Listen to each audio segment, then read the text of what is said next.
Now presenting on the S4 sponsor stage is Rockwell Automation. Please welcome Global Director of Product Security, Megan Samford, and Product Manager Consulting Services, Umair Masud, to the S4 sponsor stage. So I thought that this slide was pretty relevant, right? Because we would all be remiss if we did not start out with your typical ICS threat slide. So with that, you can clearly see we have a distinct mention of Triton, we have a DHS thrown in there, as well as a misuse of Sun Tzu's Art of War, right? A misuse of that quote. So now that we've covered everything, we can dive into the content of actually what we'd like to talk to you today, which is more about Rockwell Automation as a company and the services that we provide.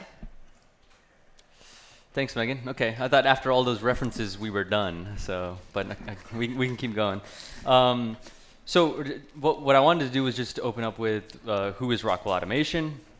For those of you who don't know, we are the largest company solely focused on industrial control automation. We've really focused on helping customers traditionally in the control space, helping them automate their environments, helping them, helping the OEM partners come up with machines that bring automation into the asset owners' environments. But really, the other piece that maybe you guys don't know as much about is how we help customers manage cyber risk as well.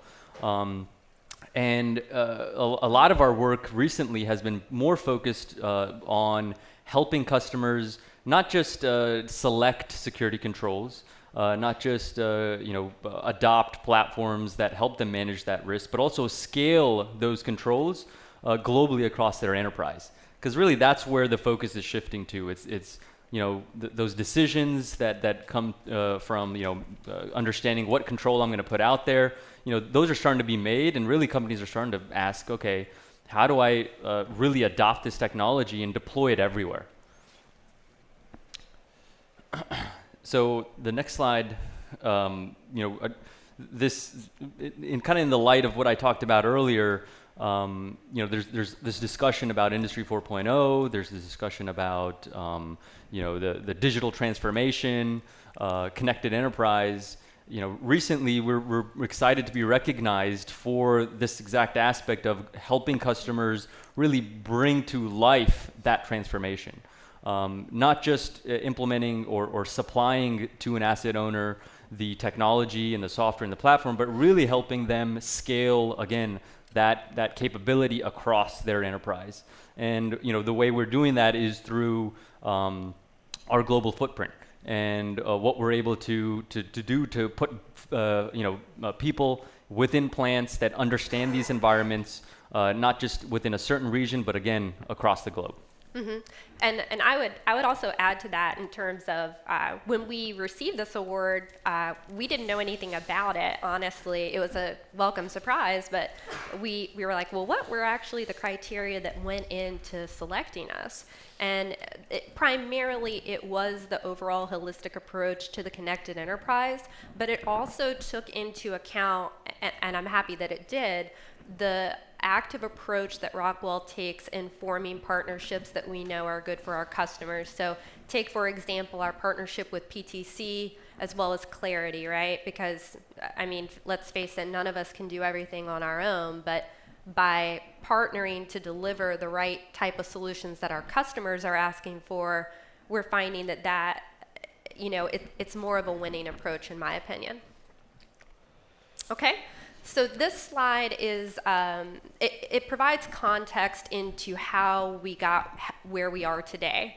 It takes a lot to connect different pieces of both IT and OT programs within your company and really pull it together so that everyone in the company is speaking a common language. So with that, if we start to the left of the spectrum, securing our infrastructure, right? These are the basic foundational blocks of IT, working with your CISO shop, doing the vetting through your supply chain, the manufacturing, securing your own plant floors, right? The information technology. We practice what we preach in that regard, right? In the center here, you have securing our solutions. This is geared more towards, again, the vetting and inclusion of third parties that we want to offer through Rockwell to our customers. The solutions aspect, which of course Umair is heavily involved in. He's one of our main points of contact for that, as well as the connected services piece. And finally, to the right of the spectrum here, you have securing our products. So this goes into, again, the partnerships, the solutions that we want to add to the portfolio to provide to the customers, as well as the product security piece, which is working with and educating the customers on security and visibility into their environments, as well as describing accurately the security features that we have built into our products that are going to complement their own network, right?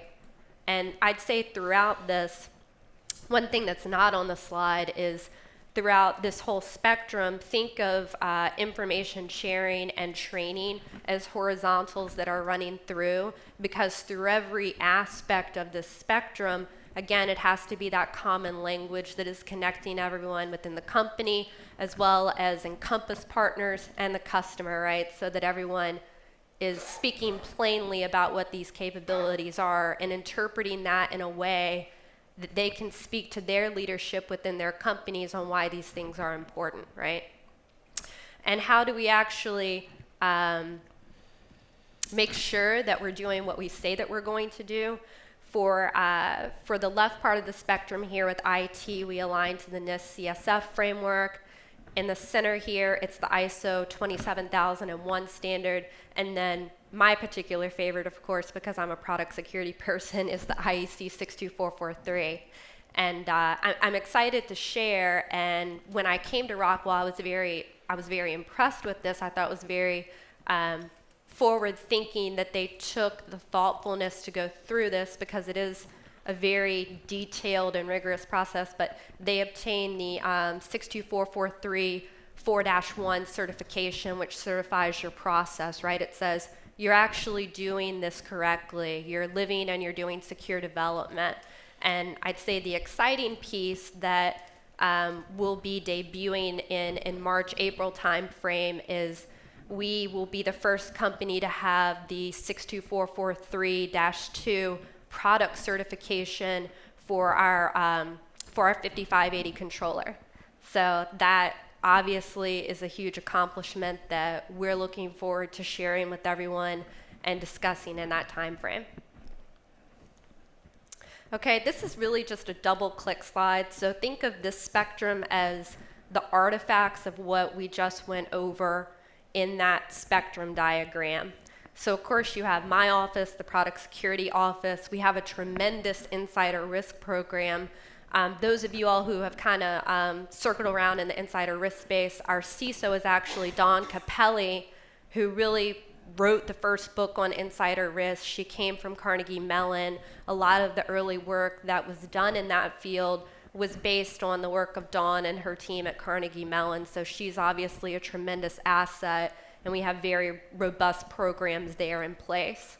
The cyber tabletop exercises, I'll touch on that because, quite frankly, I love doing them. I originally came from a homeland security and emergency management background many, many years ago. But with that, I learned how to develop and facilitate tabletop exercises, and we're really finding that that's playing out well in customer environments because, it's the old adage, you don't want to be exchanging business cards once an emergency hits, right? So we're able to go through the plans and the process and exercise those in advance through facilitated discussions, really, with the customers to ensure that everyone is on board and everything's covered prior to an incident happening. And if an incident does occur, it's understood the roles and responsibilities that come into play and how initial notification to Rockwell happens and the capabilities that we're going to bring to bear to support the customer. Okay. Thanks, Megan. So what we wanted to do was give you guys an example of how all of these capabilities that I and Megan were talking about earlier kind of came together and continue to come together for the work that we do with customers. So this is an example within the pharmaceutical industry that we worked with a large pharmaceutical manufacturer that was looking to manage, the cyber risk associated with their supply chain. And really, they were kind of beyond this assessment process of understanding what the risks are. They really wanted to start to get to, okay, I know there's some key controls that I have to implement. I have to put something on the endpoints. I have to segment my environment. And I have to be able to detect when threats, are going to impact the integrity of my environment. And I want to be able to start to deploy these capabilities globally. We started to work with the team, to the pharmaceutical company's team, to come up with a global rollout plan for these technologies. And we created 3 separate work streams essentially that focused on understanding what the golden architecture would be to try to go implement. But then also work with the teams to start to advertise what these these solutions, these technologies, what capabilities these would bring to the plants. Because ultimately, what we found was, this company wanted to make a central decision. They wanted to kind of create these edicts of what you shall implement, what controls you shall implement, and kind of dictate to the plants. But ultimately, the plants had to figure out a way around how they were going to, from a timeline perspective and process perspective, actually go and apply these technologies within their environment, without ultimately trying to impact production and impact downtime or uptime for them in a large way. And so, one of the differentiators for us was that a lot of the plants already knew who Rockwell Automation was. They understood that the services folks that'll be coming in and helping out with these work streams on deploying these technologies, those practitioners understood the importance of uptime within that environment. They understood the technology, the type of devices, the PLCs, the I/O. They understood the type of architectures that already existed within those environments. And when we went to go create a plan and present that to the plants themselves, they were much more willing to talk to us and sit down with us around, okay, how are we going to actually go deploy this within their environment? So that was a big differentiator that the company told us that we had, and one of the reasons why they selected us as well. Another reason definitely was our global footprint. We weren't going to be sending teams from the U.S. to fly around, to these 60 sites that this manufacturer had. We had regionally focused teams that we were able to deploy to be able to get these work streams executed on. The other piece was all these technologies took hardware and software and essentially procurement of assets to be then deployed within the plants. And we were able to essentially use our global footprint to also basically source locally. Which allowed us to, in most cases, work to, address the long timelines associated with having to go through customs and kind of the legal formalities of shipping and transportation from one country to another. So those were some of the reasons why this customer of ours saw us as a good partner to utilize when it came to scaling their approach to deploying these technologies. But ultimately, it was kind of the know-how and the expertise that we had in the environment that also was a big factor in helping us kind of secure this engagement with them as well. So all of that to say, really, the Rockwell Automation approach for the longest time has been kind of this open platform of really kind of bringing your own security control, bringing your own capabilities that you want to, and implementing implementing within our architecture. And so we have this, I would say, a tasteful appreciation of allowing customers to take advantage of the existing investments that they've made in their security tools on the enterprise side, on the security resources that they've already invested in, as well as the processes and procedures that they may have already invested in on the enterprise side, and being able to extend those into the OT environment. Some of the benefits that we've seen kind of with this open kind of bring your own approach is that, ultimately allows for a more healthier conversation to be had between IT and OT teams. And, ultimately what we found is to be able to deploy those controls that you saw earlier, for example, we didn't just work with that company's OT team and came up with a plan, right? We had to engage with the IT and security, organizations as well. That was the only way they were going to be successful. Both teams had to come together. So our architecture, the Rockwell Automation architecture, lends itself really well to being able to, take advantage of those investments and then make sure that both teams can come together to collaborate and come up with those solutions and architectures and then scale them across an enterprise. Absolutely.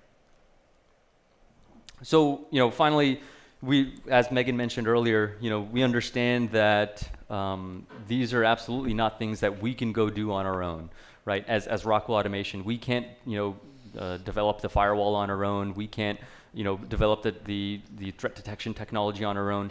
We have to utilize, the marketplace and the excellent partners that we have, and leverage the core competency and expertise of their teams to help us deploy these type of technologies within our customer environment so that they can manage cyber risk. Clarity obviously has been a great partner of ours in helping us, allow for customers to manage cyber risk, especially on the threat detection piece. We work very closely with Cisco when it comes to the infrastructure itself. When you look at cloud computing, you're seeing more of that being introduced into manufacturing as well. Microsoft is a good partner for us. And then when it comes to kind of bringing all that data and all the telemetry that you have within that environment, making sense of it, turning it into information and making it work for you. PTC has been a good partner of ours that we announced recently last year as well, to help us achieve those outcomes for our customers. Mm-hmm. Absolutely. And I mean, just to more or less summarize, we're a company that has the scale, we have the footprint, we have the trusted brand of quality, especially associated with Allen Bradley products. We're chosen by engineers from Reader's Choice as the #1 company in over 20 areas, right?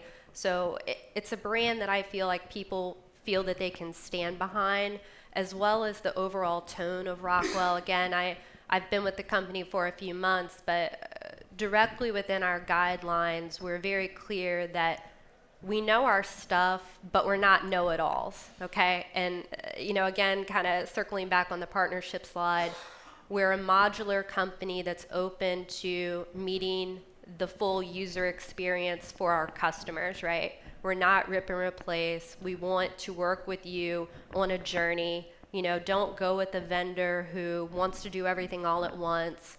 Go with a trusted partner that's going to sit down, have the discussions with your OT and your IT staff, and figure the plan out, right? And so at the end of the day, that's the compelling story for Rockwell Automation. So we want to leave some time for you guys to ask questions, get some feedback if you have any. Go ahead. When researching due diligence for the switches, layer 2 and layer 3, thanks. I noticed that certainly for the Stratix with the Cisco inside, that you were providing what I would call normative references for segregation. And some of the stakeholders did question, if we didn't follow that architecture, would that give us a warranty issue? I mean, talking about 6443 Part 3, for example. Yeah, no, I think that goes back to the earlier slide around bring your own, right? Our philosophy is to really allow for your environment's requirements and your control system requirements to dictate what architecture needs to be used, right? And so when it comes to the amount of segmentation and segregation that you deploy in your environment, it really, kind of comes down to what the needs of that specific system and process, and application are. And so absolutely, we don't dictate how customers, to what degree they should go, segment their environments. We'd absolutely recommend there is a level of segmentation. but that doesn't impact the warranty of any of our products or software or solutions. Yeah, because one of the issues that we had to deal with was in terms of giving each asset a categorization, that we've got some assets with mixed mode functionality on board, e.g. domain controllers that were also acting as data access service. You know, old architecture relatively. And for us to split that functionality out would mean complete revalidation. So we're going to have to stick with that. But in terms of network hardening, we're looking at a product that was Cisco familiar, should we say, because we've got a lot of Cisco obsolete kit, but also looking for anything that would, we're hearing talk now about deep packet inspection on firewalls. Is that something you've thought about? So I'll comment on the question is really about how do you introduce segmentation into an environment where you have multidiscipline control going on, or you've got one controller that has to talk to many different things or is in charge of controlling many different things. There's a couple of levels of authentication that you can introduce into the environment. One of the ways that we'll be looking to help customers enable that level of authentication is going to be through Cybersecurity and the release that we'll have there. That will allow for specific controllers to have an identity and authenticate themselves before they are allowed to talk to anything else. So you can essentially introduce a level of integrity into your control system where you're defining by policy who's allowed to talk to what, right? So that's going to be one way. And then obviously through Cisco, there's the Identity Services Engine, ICE capability that exists, which essentially is network access control. Those are things that you can look to deploy within the environment to also define at a network layer who's allowed to talk to what. So there's definitely multiple ways that you can go about kind of implementing that level of segmentation, even without having to rip apart control disciplines in a certain PLC, if you will. So those are absolutely things that we can help with.